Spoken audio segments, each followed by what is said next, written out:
Tina, thank you so much for allowing us to be your guests here in Frome today. The first thing I'm going to ask you, actually, is this.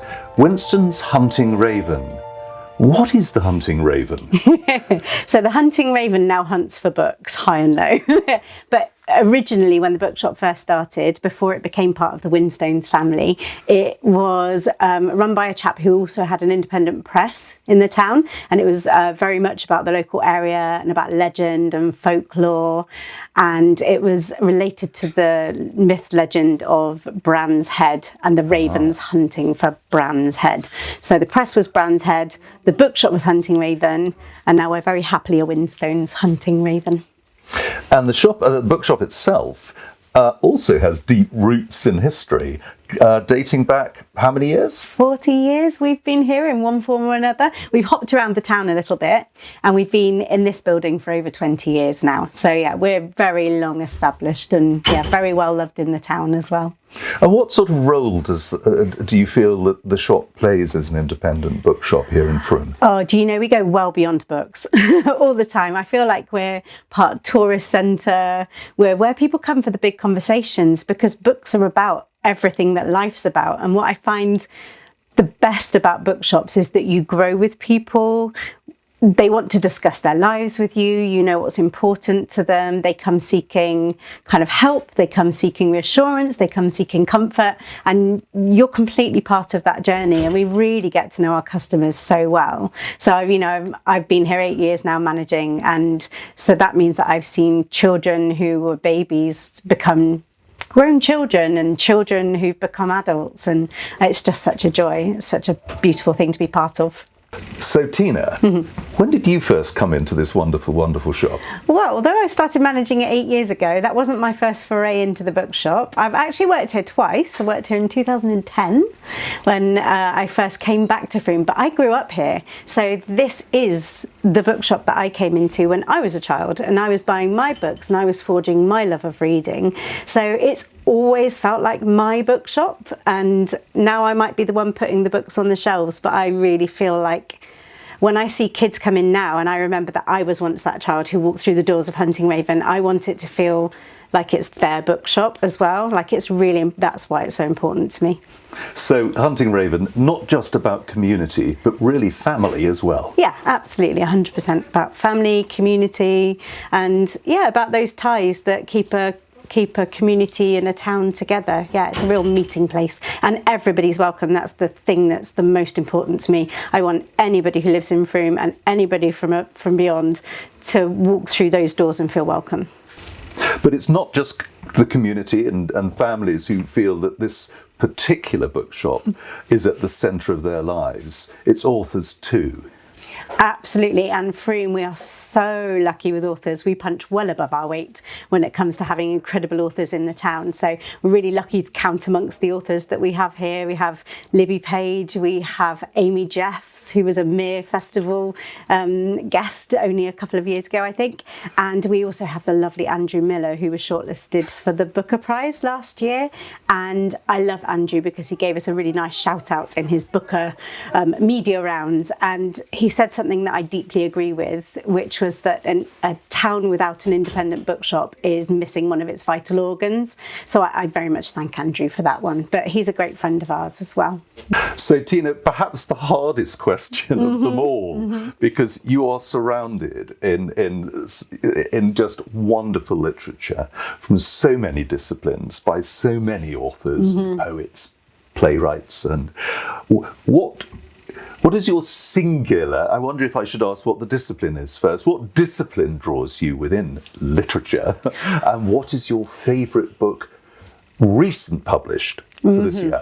Okay, so I've really shifted in recent years from being a complete fiction fiend and almost exclusively reading fiction into really moving into non-fiction. I think they both provide something that's the same and different. I think understanding time, place, people's lives, what's important, but I'm really enjoying discovering that vein now in non-fiction. And actually, the most recent book that I've read that's coming out in April, so really kind of right bang on at the moment, is a really great book called Joyful Anyway, by a remarkable woman called Kate Bowler, who was diagnosed with stage 4 cancer a few years ago now, and wrote a really great book about living through that, and was not expected to survive, but did, and has survived into a new life that she's trying to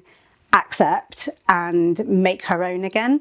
And the book is called Joyful Anyway, and it's a real resistance against this toxic positive idea of get on with it, smile, be grateful for being alive, but really trying to get really under the surface of that to find how we can live joyful lives when terrible things may have happened to us. She is hilariously funny. She's like a female David Sedaris. She is so bitingly funny, and her anecdotes made me howl with laughter. So I think it's a brilliant book.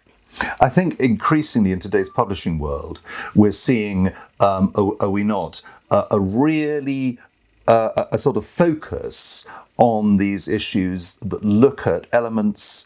I mean, what's so extraordinary about the book you've just described is, that is a health issue, but it's also with mental health issues added on top of the real issues. And it seems to me that there's an awful lot today that allows one to explore and to understand and to find out more, so that one knows perhaps how to communicate with somebody, with others who in a more understanding and a more realistic and rationalized way. Yeah, I absolutely agree. And I think that's why books have stood the test of time, because whatever you're going through, you're never alone with a book. There will always be a book that will speak to your experience, and there'll always be someone to share that book with that will help connect you to that person as well. That's why they're so powerful. And I think it's, especially in our fast-moving world, sometimes sitting with something and looking at it from all angles, and that's what books allow us to do. I think there's such value in that. So I think you're completely right. Can I ask you this? When you look at the world, again, of literature, and we've got one particularly growing area at the moment, which is the advent of audiobooks and reading books. How do you, as someone who's so integrated with the physical element, that wonderful thing of holding a book? I love a book. I love a new book or an old book, the smell, the feel of the pages. But on the other hand, I've become increasingly drawn to the audio. How do you compare that experience of the two? I love audiobooks as well. I really feel like it's such a waste to be dogged and rigid about what a book is. I really believe that audiobooks are books.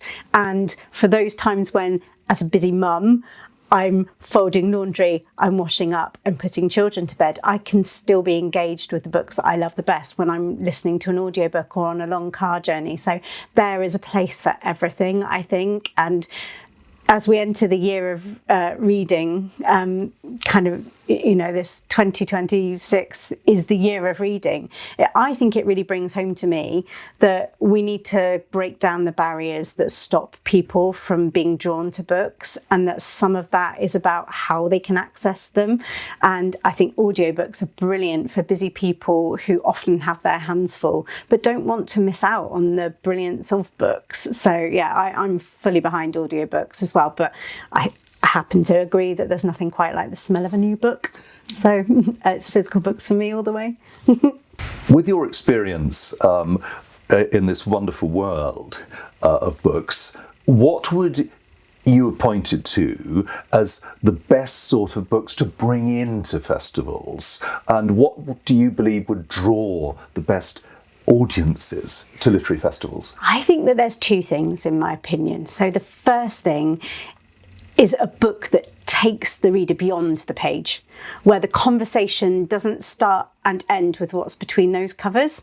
So it's books that make you talk more about what's in the book, about discovering things beyond that, about following a little alleyway that's opened up in a book and thinking, I need to know more about this, and making a diversion. And really great events do that. We had a wonderful event here once with Nick Hayes, who wrote the book of Trespass. And when I came to read the book, and then having spoken to him, I felt that the book gave you this really solid grounding, and then he went kind of way beyond beyond the book. So great festivals go way beyond the book. That's the key for me. And it doesn't matter what genre that's in. That can be fiction, non-fiction. It can be food writing. Like you had some brilliant food events for Mere Festival as well.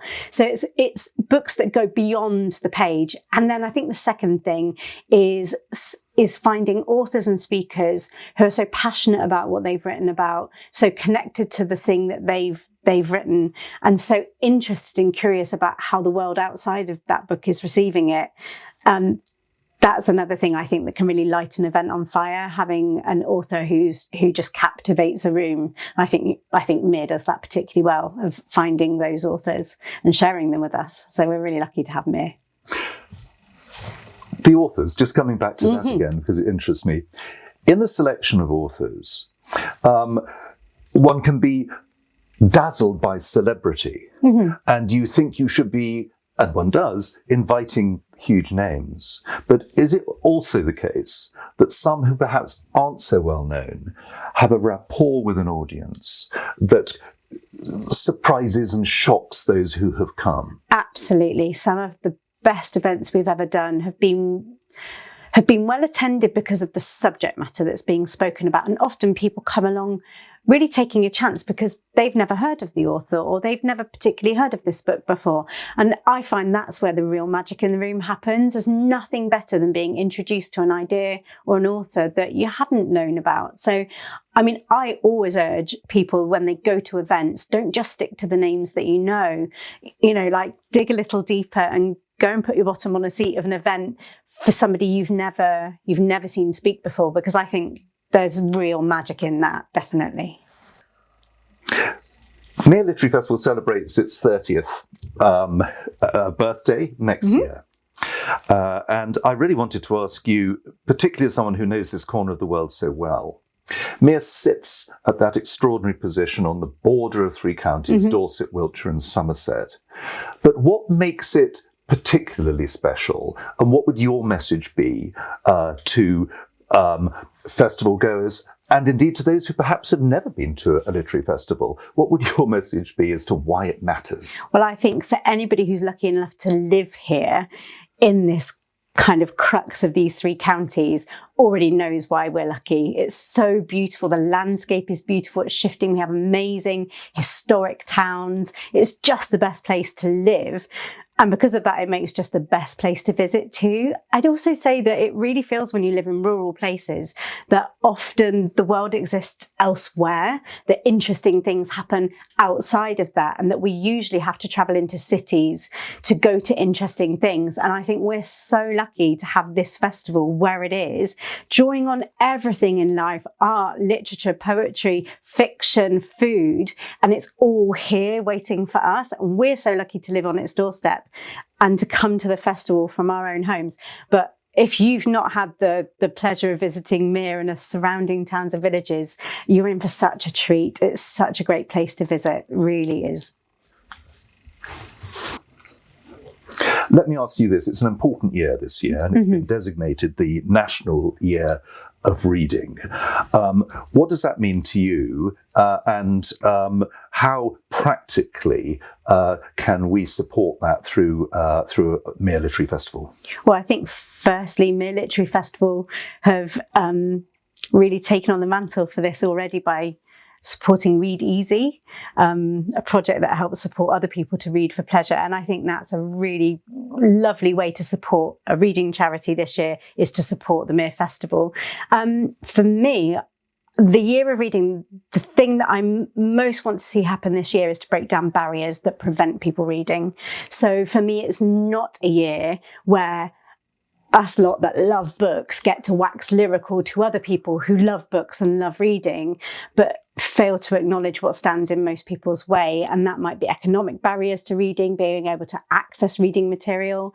But it also is about time in people's lives and confidence and feeling like you are or you aren't a reader. I'm a big believer in breaking down snobbery, breaking down barriers, letting people enjoy what they love, whatever that is, whatever the reading material. It's just about respecting people's choices of what brings them joy between the covers of a book and helping them to find those beautiful books.